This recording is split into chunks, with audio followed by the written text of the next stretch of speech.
Hi, I hope you are doing amazing. So, today's video, I want to share 3 things that held me back for 10 plus years. And my reason for sharing this is so you don't have to get caught up and waste time or go through something really difficult. Okay? So, 3 things that held me back. And I'm going to be talking vaguely about each one. So, number 1, alcohol. Number 2, marijuana. And number 3, romantic love. So I'm gonna start off with alcohol. I have been in recovery for some time now. Hallelujah. But my 20s were not an easy time with alcohol. Okay, it very much started off being fun, to socialize, go out like the masses like to do. But little by little, I found myself not knowing how to live without alcohol. My life completely revolved around it. And now that I've had sober time and that I live this life, I realized that, a lot of social engagements and things that society does obviously revolves around alcohol. And I find it really interesting. I'm going to give you, this image to think of. Think of like going to the club. Would you really go if you had to be 100% sober?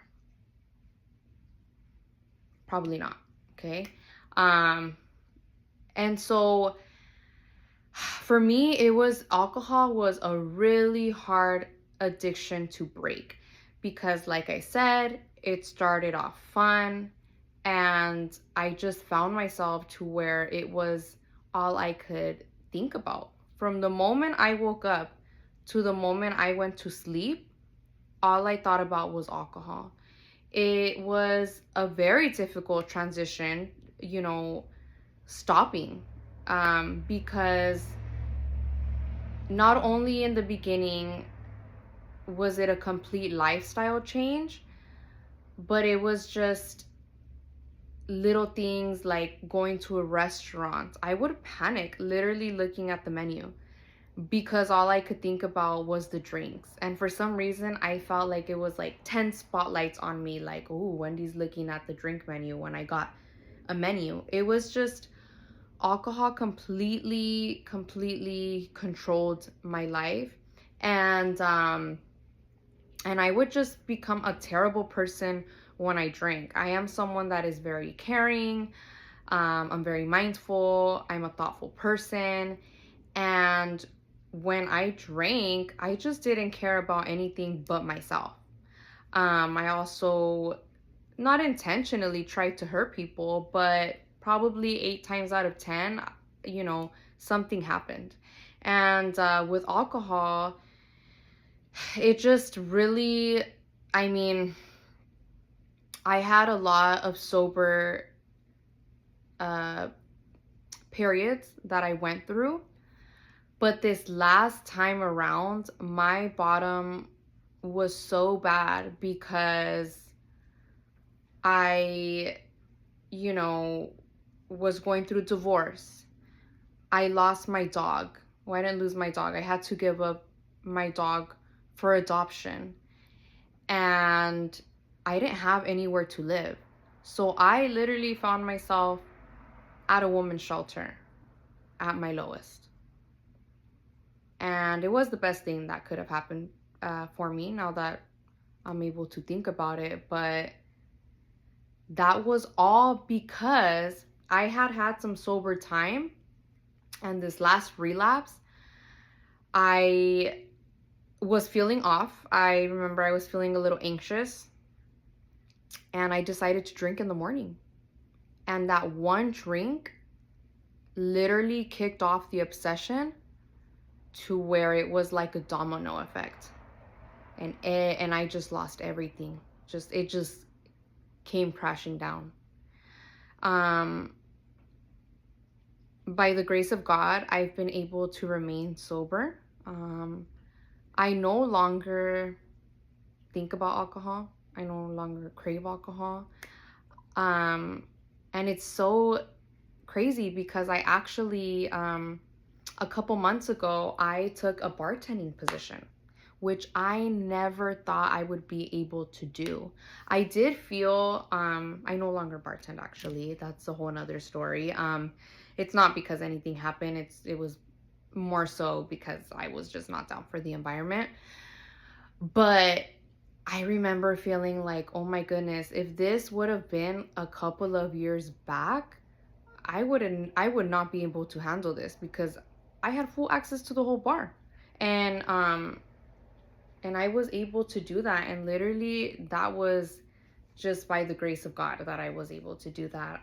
But I'm also glad that I left because I remember just seeing people and, recognizing that they themselves, not everybody, but some had a problem. And I felt like I was almost like enabling it, but it was my job. And so, anyways, if I can give any advice, it's just to stay away from alcohol because it literally creates this false reality. And think about it like this too. It's like nothing really good. Nothing good comes from alcohol. Think about it. When there's alcohol involved, people fight, people say things they don't mean. Just it seems like alcohol literally brings chaos. And I truly do believe that alcohol is called spirits for a reason. I think it brings out like the ugliest side of people. Um, so that literally held me back all of my 20s because not only at first was my lifestyle just completely controlled by alcohol. Like I would be like, oh, it's Halloween's coming up, I know I'm gonna get drunk. Like that was literally my life. And then it transitioned to me always having my purse with a little fifth of Hennessy or whatever in there. And I thought that was normal. The scariest part was that I was able to function, and I thought that was normal. I thought that was the life. So I am just very grateful that I no longer have any desire to drink. But I'm able to honestly say alcohol held me back my entire 20s. It was just a waste, okay? And I can go more into detail in the future, but alcohol, just a waste. Number 2, marijuana. Okay, marijuana was something that I quit after alcohol. I quit alcohol first, okay? And marijuana was hard for me. I don't know why I said it like that, but marijuana was hard for me to break from because I paired it with being productive. I know that like there's this stereotype of like people smoking and being on the couch like with the munchies. Literally, I paired marijuana with like exercise and being creative and doing stuff I didn't want to do. Like if I didn't feel like doing something, I'm like, let me take a hit. I'll do it now. But it also made me not really want to socialize, okay? And also too, marijuana, it's okay, so let me say this. It was hard for me to break from marijuana because when I stopped alcohol, I always paired alcohol and weed, like peanut butter and jelly. But when I stopped alcohol, I continued marijuana. And my whole reasoning behind it was because I told myself, like, Wendy, if you feel like you're gonna pick up a drink, smoke. And I'm not gonna lie, this is probably not what the sober community will tell you. It saved me from drinking several times. The last time that I relapsed, I didn't have marijuana and I didn't have access to it. Not an excuse. I still, I could have called somebody. I could have done something else. But there's been plenty of times in the past where I did feel like having that drink and I smoked, and then it was like, okay, well, what's the worst thing that I'm gonna do, so it did help me in a sense to completely like wing myself off of alcohol. But then I really did become addicted. I know people say, oh, you can't become addicted to weed, whatever, whatever. But I sure did, because it went from me like smoking in the morning. I'm over here thinking like, wow, I'm stretching, I'm doing this, ooh, I'm so spiritual. And then like smoking at night, like, oh, now I get to journal. But it really turned into like morning. I want to smoke for lunch. I want to smoke when I get home from work. Um, and I want to smoke in the evening. And I want to smoke at night. It was just like I wanted to smoke all day. And uh, very interesting, because I started to see things I didn't like, first of all, because one of the things I think that is so beautiful about humans in life is connection. Connection is everything. When you're able to just speak to someone, connect, be present, that's just such a beautiful thing.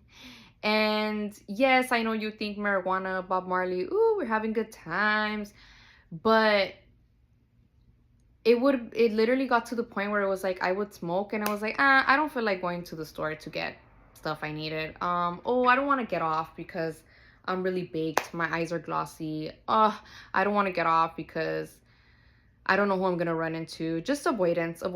And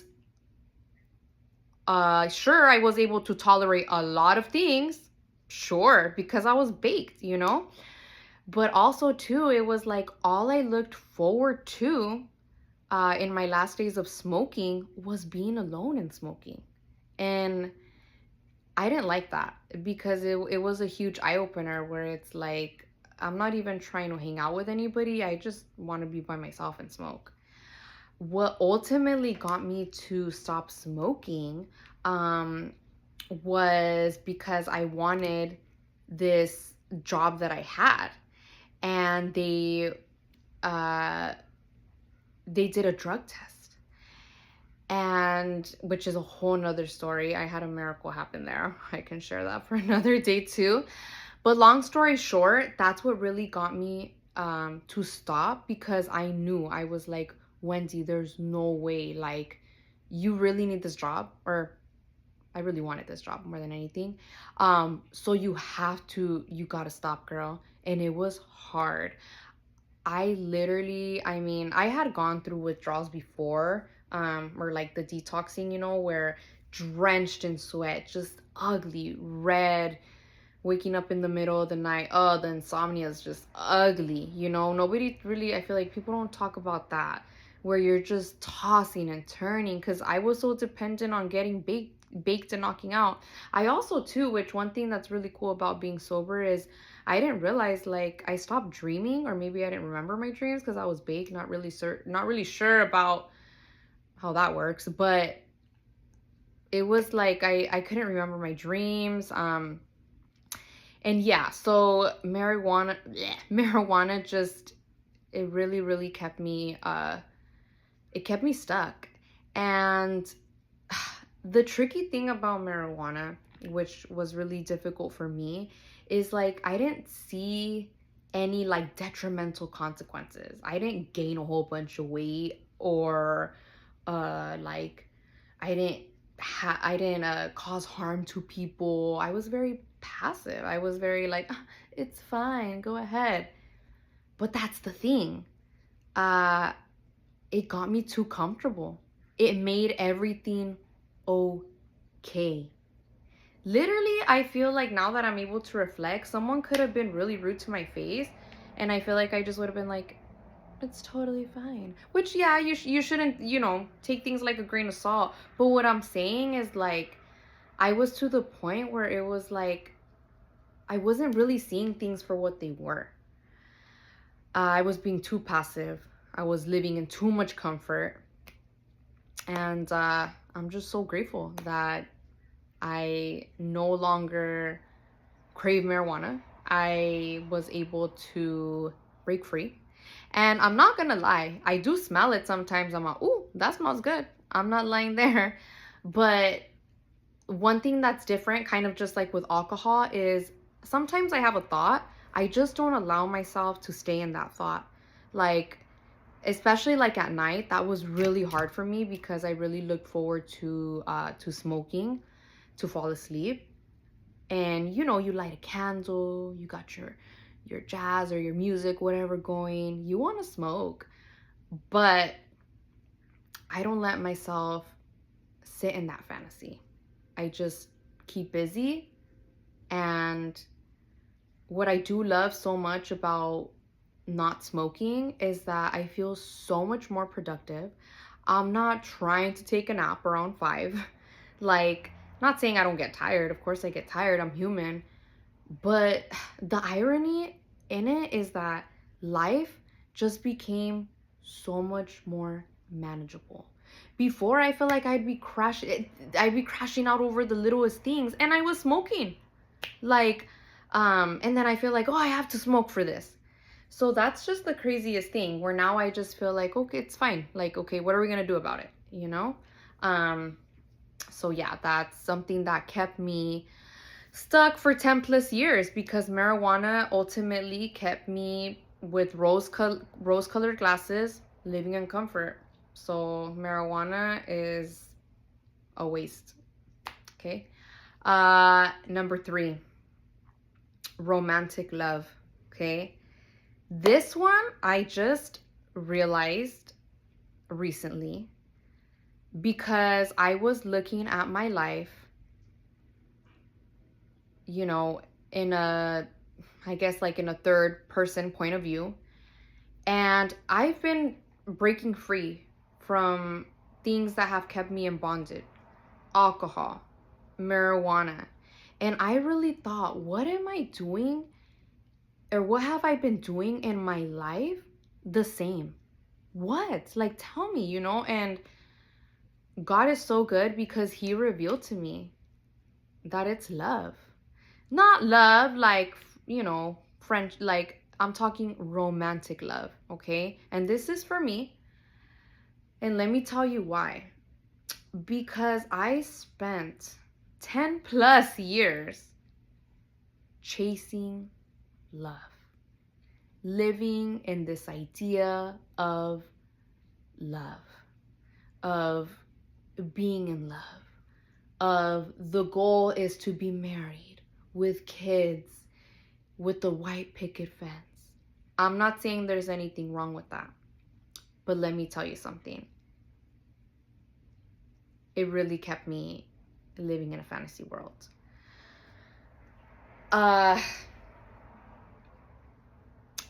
I've been in a relationship since I was 13 years old, okay? And I love love. Absolutely love love. I actually had a therapist, amazing woman. This was in my early 20s. And she actually told me, hey, Wendy, you ever thought about going to SLAW? And I was like, no, what is that? SLAW is Sex and Love Anonymous. I don't know what the W is for.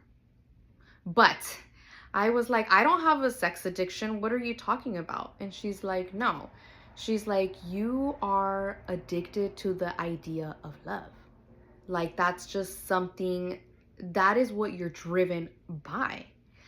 And I'm going to keep it real. Like, I mean, I remember like my very first crush. This was like in catechism school. I fell in love with this little boy. I must have been like, I don't even know, maybe 7 or 8. And I would just think like, oh my gosh, I'm gonna marry this guy. And I remember I would write his name like over and over and over in a notebook, like obsessed, you know? And I just always loved. I was like, you know, I would think about the movie like Sweet Home Alabama and well, that is a very cute movie. But I just was always driven by the idea of being in a relationship. And it really held me back. I mean, I've moved for love. I've moved across the country for love. I've sacrificed so much for love, which, yes, these are things we do, but I didn't put myself first. I always put my partner first, and I just always made the relationship, to be honest, like the end all be all. I really did. And I recognize now that that's what really held me back, because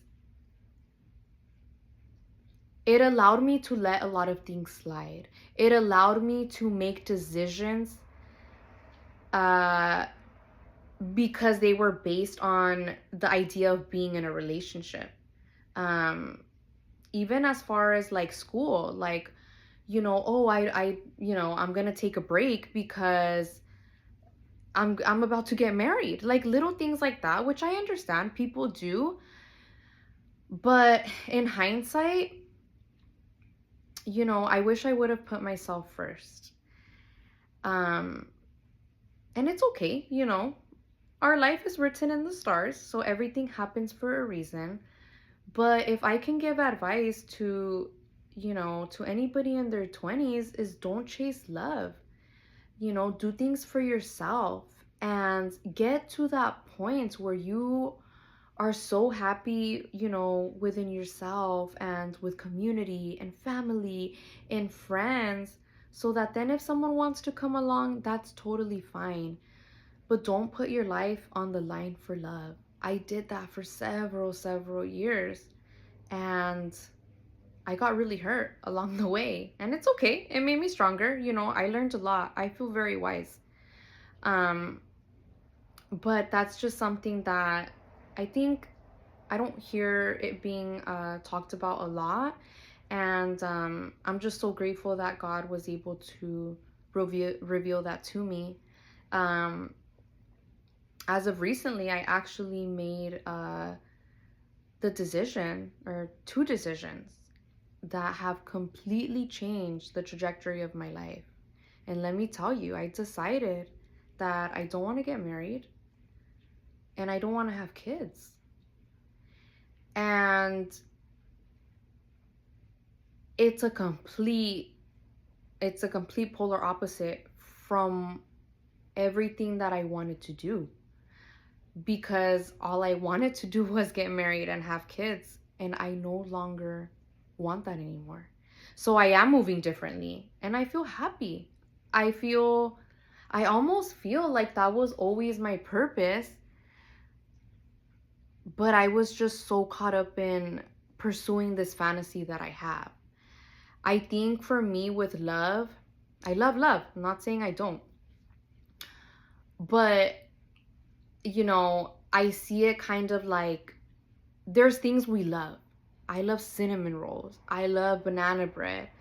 I love creme brulee. I love, what's that bread I love? Not pound cake. I do like pound cake. Okay, it's gonna come to me. Bread pudding. I love bread pudding. But I can't have it every day. I mean, I can, but what's it gonna do? I'm gonna gain 5,000 pounds and then I'm gonna get sick. Like my other addictions, I overconsumed and it literally was so bad for my health.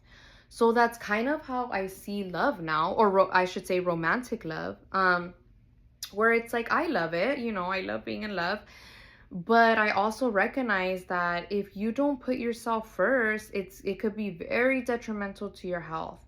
And you know, I just shared like I don't want to get married, I don't want to have kids, and I think a big piece of that is because I feel like I can be of more service to the world.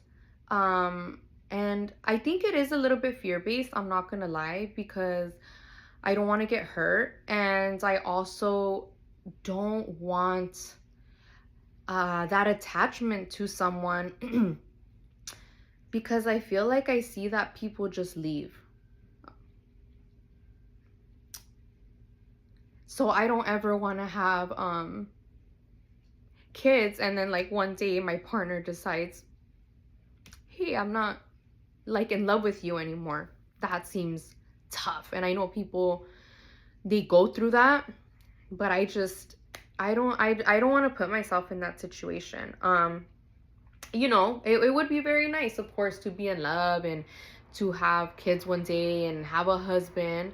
I think it would take a very, very special person to convince me to do that. But as of right now, honestly, I don't desire it, because it's kind of like with alcohol and weed. I'm not gonna go to a bar every day and sit there. Obviously, like, I'm putting myself in a very, very tricky situation.